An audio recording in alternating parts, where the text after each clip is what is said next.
God, we are ready to start. Let's dedicate for Mark Anthony and Jen.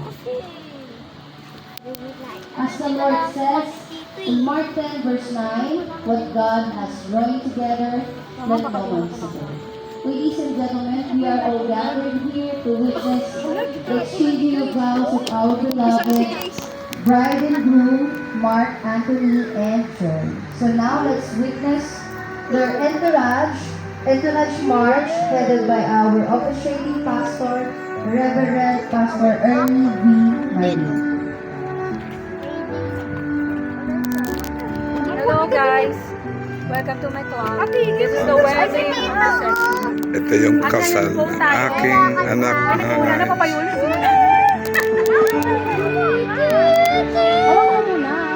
Let us all rise as we start this wonderful ceremony with a broken prayer.